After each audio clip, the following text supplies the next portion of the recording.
प्यारे दोस्तों, बहुत-बहुत स्वागत है आपका अपने चैनल यूजीसी नेट साहित्य दर्पण में। तो फ्रेंड्स, जैसा कि आपको पता है कि हम इस चैनल के माध्यम से NTA net, JRF set, TGT, PG, D triple SSB, assistant professor, MPPSC की तैयारी कर रहे हैं। यदि आप चैनल पे न्यू हैं, चैनल को पहली बार आप देख रहे हैं तो सब्सक्राइब कर लीजिएगा। साथ ही साथ बेल आइकन को प्रेस कर लीजिए ताकि मेरे सभी न्यू आने वाली वीडियो का नोटिफिकेशन सबसे पहले प्राप्त हो। है ना? आज मैंने कुछ बहुत ही महत्वपूर्ण प्रश्नोत्तरी को लिया है जो कि आपके आगामी परीक्षा के लिए बहुत ही बेहतर साबित हो सकते हैं। 1-2 प्रश्न ऐसे हैं जिनके जवाब आप दे कर के आप खुद को परख सकते हैं, खुद को जाँच सकते हैं कि कितनी तैयारी आपकी हो चुकी है, क्योंकि टीजीटी, पीजीटी का एग्ज़ाम काफ़ी निकट है।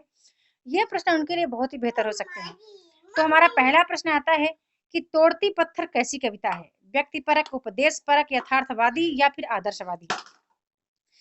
जैसे प्रश्न आपके पीवाईक्यू हैं यूपी टीजीटी पीजी के, या यूं कहेंगे नेट में जैसे प्रश्न बनने के चांस हैं, ठीक है, वैसे ही प्रश्न आज मैंने लिए हैं। तो इसका जो हमारा करेक्ट आंसर है यथार्थवादी, राइट है। ठीक है, चलते हैं अगले प्रश्न की ओर।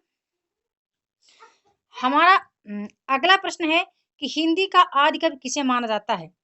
तो इसका जो हमारा करेक्ट आंसर है हिंदी का आदि कवि स्वयंभू को माना गया है। ऐसे प्रश्न फ्रेंड्स बनते हैं, यहाँ पर आप बहुत डाउट में हो सकते हैं। हो सकता है आप सरापा को मान लें, हो सकता है आपने पुष्पदंत को कह दिया। तो करेक्ट आंसर जो है हमारा स्वयंभू है। फिर चलते हैं अगले प्रश्न की ओर। अगला प्रश्न हमारा बनता है कि हिंदी के प्रथम गद्यकार हैं, बताएं कौन से प्रथम गद्यकार हैं? राजा शिव प्रसाद सितारे हिंद हैं, लल्लू लाल हैं, भारतेंदु हरिश्चंद्र हैं, बालकृष्ण भट्ट हैं। आप ऐसा मानकर चलिए कि ये प्रश्न माना कि आपके एग्जाम में आ गया है, आपके टीजीटी पीजीटी हिंदी के एग्जाम में आ गया है, या यूं समझ लीजिए कि आपके नेट के एग्जाम में आ गया है, तो आप क्या आंसर लगाती? इसका आंसर आप मुझे बता दीजिए कि आप क्या टाइप करके देते। तो 3 नंबर का आंसर सभी मित्र देंगे, ठीक है, हमारे सभी मित्र जितने वो 3 नंबर प्रश्न का आंसर जरूर देंगे। आगे चलते हैं, अगले प्रश्न को देख लेते हैं। प्रश्न हमारा बनता है कि भूषण की कविता का प्रधान स्वर क्या है? बताना है क्या है। व्यंग्यात्मक है, प्रशस्ति परक है, श्रृंगारिक है, या कारुणिक है? ठीक है, यहाँ पर प्रशस्ति परक होना चाहिए था, थोड़ा सा टाइप मिस्टेक हुआ है ना, यहाँ काप लगा लेना, प्रशस्ति परक है। तो करेक्ट आंसर हमारा बी नंबर है ना, प्रशस्ति परक भूषण की कविता का प्रधान स्वर माना गया है। अगले प्रश्न की ओर चलते हैं। अगला प्रश्न बड़ा ही इंपॉर्टेंट है, ठीक है, ये प्रश्न बनने के चांस हैं इस तरह के, हो सकता है उपन्यास में से किसी और उपन्यास के संबंध में ऐसा प्रश्न पूछ लिया जाए। तो फ्रेंड्स, ऐसे प्रश्न आप जरूर सॉल्व करें। प्रश्न है कि आंचलिक रचनाएं किससे संबंधित हैं?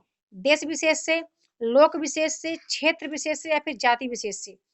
तो ये जो पांचवा नंबर प्रश्न है, इसका करेक्ट आंसर है सी नंबर, क्षेत्र विशेष से। ठीक है, क्षेत्र विशेष से आंचलिक रचनाएं संबंधित होती हैं। सी हमारा जो है वो करेक्ट आंसर है। फिर हमारा अगला प्रश्न आता है कि प्रथम सूफी प्रेमाख्यानक काव्य के रचयिता का नाम बताना है। इसका आंसर सभी मित्र देंगे। बहुत ही सरल प्रश्न है, बहुत ही सरल प्रश्न है। ऐसा क्यों? ऐसा इसलिए कि जिनके पास पांडे जी की पुस्तक है वो इस प्रश्न से अवगत हैं, जिनके पास दृष्टि पब्लिकेशन है वो अवगत है, जिन्होंने यूथ कंपटीशन को सॉल्व किया है उनके पास इसका आंसर है। तो बताना कि प्रथम सूफी प्रेमाख्यान काव्य के रचयिता कौन है? नूर मोहम्मद जी हैं, जैसी जी हैं, मुल्ला दाऊद हैं, या फिर कुतुबन हैं? तो इसका आंसर दे देना फ्रेंड्स, ठीक है, इसका आंसर दे देना, जैसे ही बनेगा वैसे ही देना।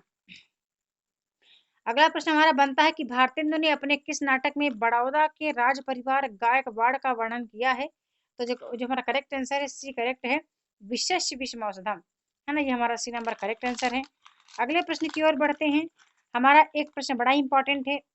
प्रश्न है कि श्रीलाल शुक्ल के उपन्यास राग दरबारी का नाट्य रूपांतर रंगनाथ की वापसी नाम से किसने किया? तो इसका जो करेक्ट आंसर है बताना चाहूंगी, ए नंबर करेक्ट है, गिरीश रस्तोगी ने, है ना। ऐसे प्रश्नों को आप जरूर नोट किया करें। और कहना चाहूंगी यदि आप मेरे टेलीग्राम ग्रुप पर ज्वाइन नहीं है तो ज्वाइन कर सकते हैं, क्योंकि वहां पर दोहराव के तौर पर इसका पीडीएफ सेंड किया जाता है। तो आप यदि एक बार वीडियो देखते हैं, दूसरी बार आप उस पीडीएफ को रीड कर लेते हैं, तो बहुत कुछ तैयारी आपकी ऐसे ही हो सकती है ना। आगे आगे चलते हैं अगले प्रश्न की ओर। अगला प्रश्न हमारा बनता है, निम्नलिखित में से कौन सी रचना प्रगतिवादी नहीं है ना। 9 नंबर हमारा प्रश्न है, प्रगतिवादी रचना नहीं है, इस तरह का प्रश्न भी एग्जाम में बनता है। तो पाताल विजय जो है वो ऐतिहासिक नाटक है हरि कृष्ण प्रेमी का। बाकी युगवाणी, पिघलते पत्थर, कुकुर मत्ता, ये कैसी रचनाएं हैं? प्रगतिवादी रचनाएं ही मानी गई हैं। अगला प्रश्न हमारा बनता है कि पद्मावत में नागमती वियोग खंड में वर्णन नहीं मिलता है। इसका आंसर सभी मित्र देंगे। सभी मित्र 10 नंबर प्रश्न का आंसर देंगे।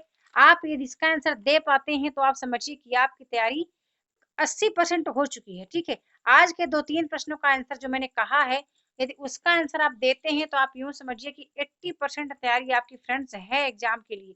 और आपको पता है 100% आपको नहीं पढ़ना है, केवल आपको 80% पढ़कर ही एग्जाम क्वालिफाई करना है। साथ साथ आपको टॉप 10 में आना है, टॉप करना है ना।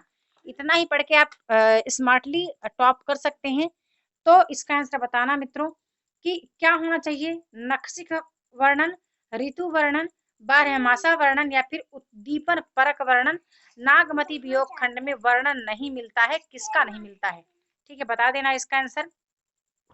एक हमारा आज का अंतिम प्रश्न है ना, इसका बताना है। वैसे इसको मैंने लिया था चैलेंज प्रश्न के रूप में, पर हो गया, कोई बात नहीं। भट्ट नायक के ग्रंथ का नाम क्या है?